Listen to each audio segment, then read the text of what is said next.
মতাদর্শের যারা শুনছেন সবার প্রতি আন্তরিক কৃতজ্ঞতা।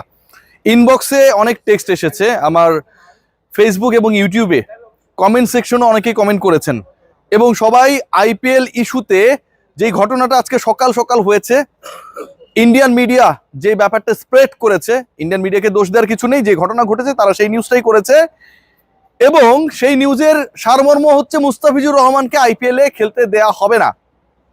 ভারতীয় সরকার সেই সিদ্ধান্ত নিয়েছে, ভারতীয় ক্রিকেট বোর্ডকে সেটা জানানো হয়েছে, ক্রিকেট বোর্ডের সচিব এই ব্যাপারে অফিসিয়াল স্টেটমেন্ট দিয়েছেন এবং এই অফিসিয়াল স্টেটমেন্ট দেওয়ার মাধ্যমে একটা ব্যাপার প্রমাণিত হয়ে গেল, বাংলাদেশের ক্রিকেটারদের ব্যাপারে ভারতীয় ক্রিকেট বোর্ড এবং তাদের সরকারের অবস্থানটা কতটা নেতিবাচক। যেই মুস্তাফিজুর রহমান আইপিএলে খেলবেন, আইপিএল কবে থেকে শুরু করবেন, বাংলাদেশ ক্রিকেট বোর্ড আইপিএলে কয়টা ম্যাচের মাঝখানে মুস্তাফিজকে নিয়ে এসে নিউজিল্যান্ডের বিপক্ষে ওয়ানডে সিরিজে খেলাবে, সব কিছু যখন ফাইনাল হয়ে যায়, যেই মুস্তাফিজুর রহমানকে 9 কোটি 20 লাখ রুপিতে বিশাল একটা প্রতিদ্বন্দ্বিতার মাধ্যমে কলকাতা নাইট রাইডার্স দিল্লি আর চেন্নাইকে হারিয়ে দলভুক্ত করে, যেই মুস্তাফিজুর রহমান সবশেষ আইপিএলেও রিপ্লেসমেন্ট হিসেবে সাকসেসফুল বোলার ছিলেন, যেই মুস্তাফিজুর রহমান বাংলাদেশের কেন পুরো পৃথিবীর ইতিহাসে এই মুহূর্তে চলমান ক্রিকেটারদের মধ্যে পেস বোলিং ডিপার্টমেন্টের অন্যতম সেরা, সেই ক্রিকেটারের সাথে যেই ঘটনাটা ঘটেছে এটা ন্যাক্কারজনক। কোন প্রতিবাদের ভাষা আসলে প্রতিবাদ করার জন্য মুস্তাফিজের সাথে যে ঘটনা ঘটানো হয়েছে যথেষ্ট না। মুস্তাফিজকে কেন্দ্রীয় সরকার এবং ভারতীয় ক্রিকেট বোর্ড বাদ দেওয়ার সিদ্ধান্তের মাধ্যমে বাংলাদেশকে ট্রিট করলো পাকিস্তানের সাথে। বাংলাদেশ ক্রিকেট বোর্ড বিসিবিকে তারা নামিয়ে দিল পিসিবির কাতারে। আমাদের ক্রিকেটার, একজন ক্রিকেটারকে নিয়ে যখন এত বড় সমস্যা হয়, তখন আমার প্রশ্ন যে আপকামিং ওয়ার্ল্ড কাপ ফেব্রুয়ারির 7 তারিখ থেকে যেটা কিক অফ হবে, বাংলাদেশের 4টা ম্যাচ রয়েছে, 3টা কলকাতায় এবং 1টা মুম্বাইতে। এই যে 4টা ম্যাচ, এই 4টা ম্যাচে বাংলাদেশের 15 সদস্যের ক্রিকেটাররা খেলার জন্য ভারতে যাবে, কোচিং স্টাফের সদস্যরা থাকবে, আরো অনেকেই খেলা দেখার জন্য, কাভার করার জন্য যাবে। একজন মুস্তাফিজকে যদি ভারতীয় ক্রিকেট বোর্ড, কেন্দ্রীয় সরকার নিরাপত্তা দিতে না পারে তার দেশে আইপিএলে খেলানোর ক্ষেত্রে, তাহলে পুরো বাংলাদেশ দল যারা বিশ্বকাপ খেলতে যাবে, 4টা ম্যাচ ওই ভারতের মাটিতে খেলবে, কলকাতায় খেলবে, মুম্বাইতে খেলবে, তাদের নিরাপত্তা কে দেবে? তাদের নিরাপত্তা কিভাবে নিশ্চিত হবে? টি-20 বিশ্বকাপে বাংলাদেশ দলের পরিকল্পনা, ফিক্সচার সবকিছু করার আগে ভারতীয় ক্রিকেট বোর্ড, আইসিসি, তাদের সরকার এই চিন্তাটা কি করেছে? করে নাই। বাংলাদেশ ক্রিকেট বোর্ড আজকে কতটা মাথা নিচু হয়ে গেছে বিসিবির, যখন তাদের যেই ক্রিকেটারের এনওসি নিয়ে আলোচনা ছিল, আমরা সমালোচনা করেছি বিসিবির, এবং শেষ পর্যন্ত অলমোস্ট ফুল আইপিএল খেলার অনুমতি তাকে দেওয়া হয়। সেই বাংলাদেশ ক্রিকেট বোর্ড যখন এরকম একটা খবর পায় যে তাদের আইপিএলে দল পাওয়া একমাত্র ক্রিকেটার কেউ খেলাতে চায় না, ভারতীয় cricket board BCCI, Bangladesh cricket board বিসিবির মানিজ্যতের জায়গাটা কোথায় থাকে? পাকিস্তানের ম্যাচেসগুলো হাইব্রিড মডেলে হবে, আপনারা সবাই জানেন। তারা কোনো ম্যাচ ইন্ডিয়ায় খেলবে না, যেহেতু ইন্ডিয়া পাকিস্তানে যেতে চায় না।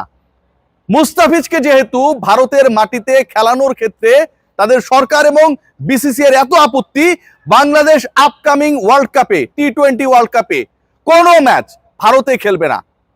পাকিস্তান যেমন শ্রীলঙ্কায় খেলবে, বাংলাদেশও তার ম্যাচেসগুলো শ্রীলঙ্কায় খেলবে। এটা হওয়া উচিত বাংলাদেশ ক্রিকেট বোর্ড বিসিবির অবস্থান, আদারওয়াইজ তারা ব্যাকবোনলেস আমি মনে করি। এই যে আইপিএল কে নিয়ে এত উন্মাদনা, বাংলাদেশের মার্কেট খেয়াল করে দেখবেন, they played a big role. এই মার্কেটে আইপিএল সম্প্রচারিত হয়।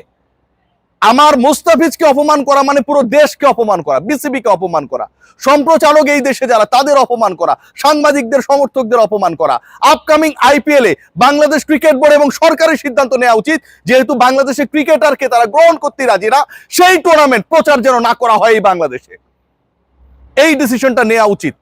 It should be taken strongly.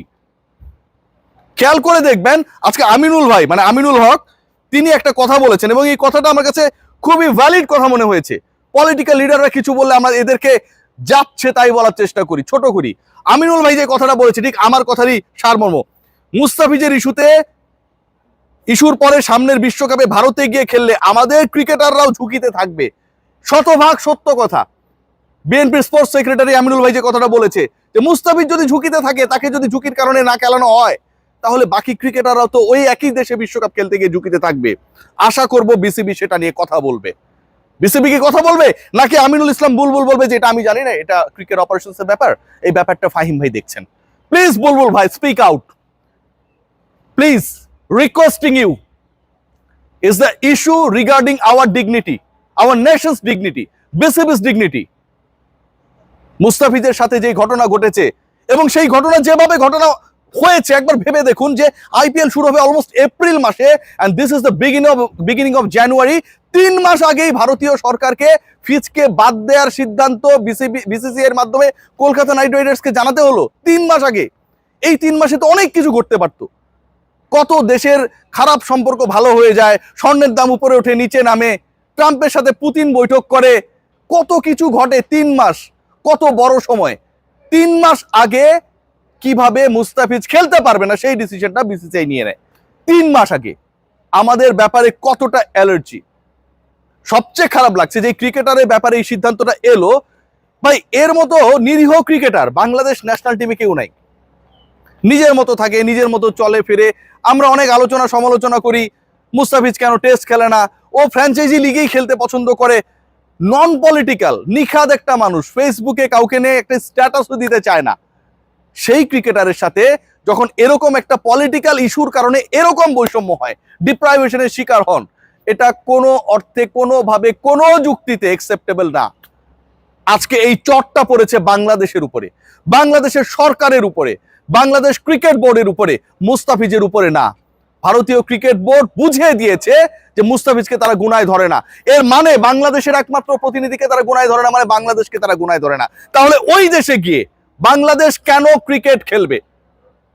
যেই দেশ বাংলাদেশের একমাত্র ক্রিকেটারকে আইপিএল এ খেলার অনুমতি দেয় না, নেবার পরেও তাকে ঘাট ধাক্কা দিয়ে বের করে দেয় কাইন্ড অফ, সেই দেশে গিয়ে বিশ্বকাপ খেলতে গিয়ে আমাদের সম্মান কি 1.5 ইঞ্চি উঁচু হয়ে যাবে?